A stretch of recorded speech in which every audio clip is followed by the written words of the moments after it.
कम रखती है। क्यों? क्योंकि नेगेटिव डाइवर्जेंस है, यानी कि मार्केट में जब ये टॉप बन रहा होता है उस समय नेगेटिव डाइवर्जेंस बनती है। नेगेटिव डाइवर्जेंस तब बनती है जब आपका मार्केट अप ट्रेंड में हो, ऊपर गया, नीचे आया, ऊपर गया, लेकिन आरएसआई नीचे आके नीचे ही रह गई, ऊपर नहीं गई।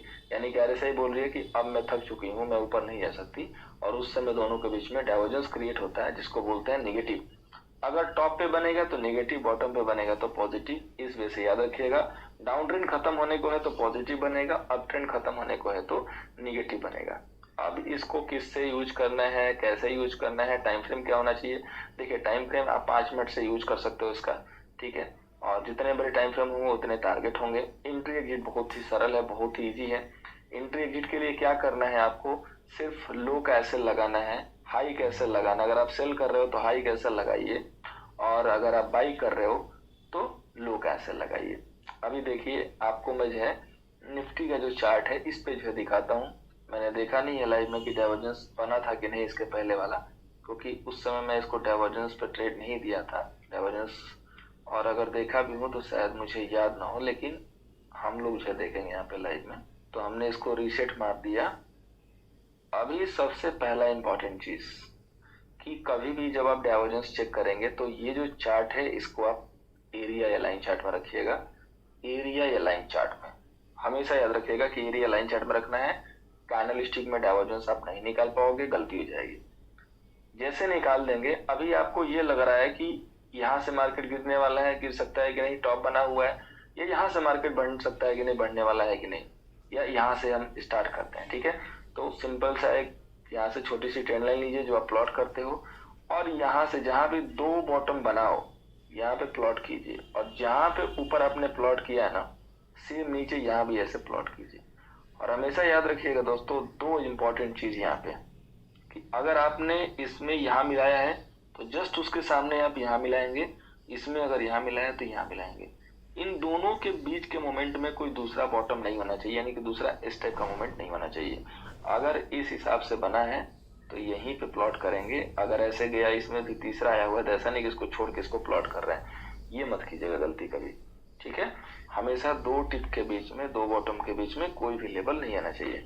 अब ध्यान से देखिए, ये जो ट्रेंड लाइन की जो डायरेक्शन नीचे साइड है और ये ट्रेंड लाइन की डायरेक्शन ऊपर साइड है, इसी को बोलते हैं पॉजिटिव डाइवर्जेंस। क्यों? क्योंकि ये मार्केट के बॉटम पे बना।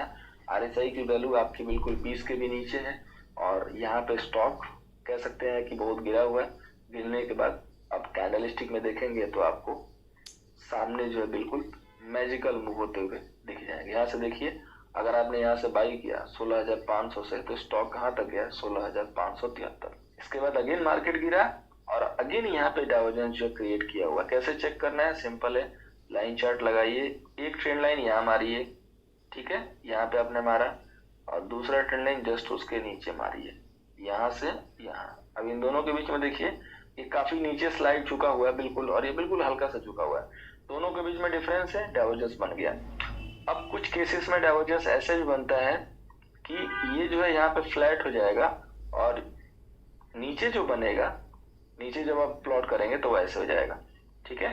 तो यहाँ पे जो है पॉजिटिव डाइवर्जेंस बनेगा। अब यहाँ पे 2 चीज है जो याद रखिएगा। पॉजिटिव डाइवर्जेंस के लिए जो आरएसआई की वैल्यू है, इसमें से एक जो आरएसआई की वैल्यू है ना, वो कम से कम 25 के नीचे होनी चाहिए। यहाँ से देखिए ध्यान से, ये आरएसआई 30 है और ये ऊपर 70 है। बाय डिफॉल्ट यही होता है, और बाय डिफॉल्ट वाला ही यूज करना है, इसको छेड़छाड़ नहीं करना है। कुछ लोग क्या करते हैं कि इस आरएसआई की सेटिंग में जाके और उसको जो है ना, ये 80 और 20 का कर देते हैं। ये जो 70 और 30 का है, इसको 80-20 का कर देते हैं। 80-20 कभी नहीं करना है। 80-20 करेंगे तो सिग्नल फास्ट आएगा, बट सिग्नल रिलायबल नहीं होगा। अभी आप इसको 5 मिनट में भी यूज कर रहे हैं, 5 मिनट में यूज करेंगे और उसमें से भी सिग्नल बढ़ा देंगे, तो सीधी सी जो नॉलेज है ना वो नहीं देगा मार्केट, सीधा जो व्यू है नहीं देगा तो कभी फंसा देगा लाइन में। इसलिए हमें 70-30 बाई डिफॉल्ट जो है वो यूज करना है। आरएसआई में एक वैल्यू जो हमें 25 के नीचे लाना है। अगर है तभी पॉजिटिव डाइवर्जेंस यूज कीजिए, नहीं है तो नहीं यूज कीजिए। अब सेम नेगेटिव का कैसे यूज करना है? तो नेगेटिव के लिए देखिए, सिंपल सा हमें फॉर्मूला अपनाना है। जब भी आपका स्टॉक दिखे कि लगे कि बहुत ऊपर चल गया, क्या गिरेगा कि नहीं गिरेगा, या जब स्टॉक टॉप पे आ जाए, आरएसआई की वैल्यू जब दिखे कि इधर आने लगे, 65 के ऊपर घूम रही है, आरएसआई बिल्कुल टॉप पे है, उस समय आप अपने दिमाग को ऑन कीजिए और एक ऐसे ट्रेंड लाइन ऊपर प्लॉट कीजिए और एक उसके नीचे ऐसे प्लॉट कीजिए। ध्यान से देखिए, ये कम झुका हुआ है, ज्यादा झुका हुआ है, यस इसने नया लो बना दिया है, इसने नया लो नहीं बनाया, यानी कि दोनों के बीच में डाइवर्जेंस क्रिएट है। अब ये स्टॉक गिर सकता है। अब देखिए ये निफ्टी गिर गई। अब मैंने सिर्फ निफ्टी पे ही प्लॉट करके दिखाया है, तो इसका मतलब ये मत समझिएगा कि ये जो रिजल्ट है सिर्फ निफ्टी पे ही है। इसका रिजल्ट क्रूड में भी है, गोल्ड में भी है, जहां भी हमारे RSI है, कैंडलस्टिक है, हर मार्केट में, यानी कि स्टॉक पे भी है, इंडेक्स पे भी है, कमोडिटी पे भी है, कहीं भी आप यूज कर सकते हैं। स्टॉप लॉस सिर्फ आपको लो के नीचे और हाई के नीचे डालने हैं, जहां भी आप बाई सेल कर रहे हो उससे ज्यादा स्टॉप लॉस नहीं लेना है। 5 मिनट की कैंडल हो, 1 आवर की कैंडल हो, जिस कैंडल पे प्लॉट कर रहे हो उसी कैंडल में जो हाई कैंडल होगी, इन दोनों में चूंकि 2 लेवल होगा, दोनों पास में होंगे, तो जो सेकंड वाले का जो हाई होगा ना, बड़े वाले का, उसके बैक में से लगा के और सेल कीजिए आराम से, और उसी हिसाब से यहाँ पे बाई कीजिए। बहुत बेहतरीन ये रूल है। अगर 5 मिनट का जो है टाइम फ्रेम है, तो प्राइस एक्शन को प्रॉपर फॉलो करने के लिए यहाँ पे ये जो आपका इस हिसाब से जो डबल बॉटम बनेगा ना, तो इसके नीचे आप सेल कर लीजिए और ज्यादा कंफर्मेशन आएगी। और अगर बाइंग वाला है तो वो इस तरीके से बनेगा ही, तो जैसे ये लेवल ब्रेकआउट होता है इसके ऊपर बाई कीजिए। इसको हम अनदर वे में बोलते हैं RSI के ब्रेकआउट के ऊपर बाई और RSI के ब्रेकआउट के ऊपर सेल। क्यों? क्योंकि आपकी RSI यहाँ पे देखिए प्राइस एक्शन कर रही है ना। अभी आपकी जो RSI है यहाँ से देखेंगे ऐसे गई, तो इसके ऊपर आपका बाई है, ठीक है, 16,500 के ऊपर। लो कितना है? 450, तो आपका 50 पॉइंट कैंसिल होगा। 500 के ऊपर बाई करेंगे, देखिए मार्केट वन साइडेड कंफर्म हो गया। अगर एडवांस बाई करना है तो यहाँ पे सिंपल है, जैसे लो के पास यहाँ पे लो पे मार्केट ने नया लो बनाया, जस्ट उसी का जो ऐसे लगाइए नीचे और बाई कर लीजिए। या तो जैसे ही जो लास्ट कैंडल है जहाँ पे डाइवर्जेंस क्रिएट हो रहा है उसका हाई क्लोज हो, वहां से बाई कर लीजिए, ठीक है। तो बहुत ही सिंपल से रूल है RSI में। सिर्फ आपको 2-3 चीजें याद रखनी है। एक तो RSI की वैल्यू बाई वाले में कम से कम 25 के नीचे एक वैल्यू होना चाहिए, सेल वाले में कम से कम 65 के ऊपर RSI होनी चाहिए। RSI जितनी ही ज्यादा ऊपर जाएगी या जितनी ज्यादा नीचे रहेगी, वो डाइवर्जेंस उतना ही पावरफुल होगा, ये याद रखिएगा। दूसरी चीज, RSI हो या MACD हो, कभी भी आपको जो चार्ट है उसमें लाइन चार्ट में रखने हैं, अदरवाइज आपको कैंडल्स में थोड़ी सी कंफर्मेशन अच्छी नहीं मिलेगी, आपको मजा नहीं आएगा, आप डाउट कर सकते हो, ठीक है। सो गाइज आपको हमेशा ये चीज याद रखनी है कि आपका जो चार्ट है वो लाइन चार्ट या एरिया चार्ट में होना चाहिए, अदर यू कैन मिस्टेक, ठीक है। यहाँ पे आप मिस्टेक कर सकते हैं, कैंडलस्टिक में क्लियरिटी न आए, इसलिए आपको वहां पे लाइन चार्ट ही रखना है। दूसरी चीज, RSI के वैल्यू पर फोकस कीजिएगा। और इसके बाद बचता क्या? एंट्री और SL।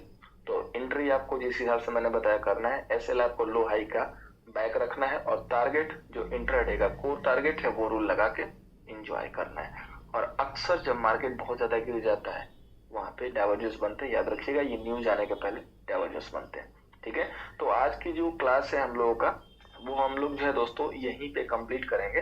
नेक्स्ट टॉपिक में हम लोग गैप्स एंड स्टॉक सिलेक्शन सीखेंगे, क्योंकि अभी लास्ट में मैंने टॉपिक्स कम कर दिए हैं ताकि आपको प्रॉपर टाइम मिले, क्योंकि ये सारे जो चल रहे हैं इंपॉर्टेंट पॉइंट है। एक डाइवर्जेंस के बेस पे आप पूरे मार्केट को रन करा सकते हो, याद रखना है। इसलिए मैंने क्लासेस अभी छोटी की हुई है लास्ट में। इसके बाद हम लोग नेक्स्ट में सीखेंगे गैप्स एंड स्टॉक सिलेक्शन, और इसके बाद थोड़ी सी आप लोगों के लिए नई क्लास होगी, इंटरेस्टिंग होगी, और थोड़ा सा फोकस करने वाला होगा, जो कि ऑप्शन का बाइंग कॉल होगा, सेलिंग कॉल होगा, और ऑप्शन की एनालिसिस होगी हमारे वे से आपके लिए, ठीक है। सो नेक्स्ट क्लास में ये सारी चीजें सीखेंगे। उम्मीद है इस क्लास से आप लोग कुछ ना कुछ अच्छा और नया सीखेंगे, जो कि आपको आने वाले दिनों में प्रॉफिट देगा। कोई भी डाउट होता है, सेम रूल है, व्हाट्सएप पे या तो हमारा डाउट सेशन होगा वहां पे पूछ सकते हैं। तो आज की क्लास को हम लोग यहीं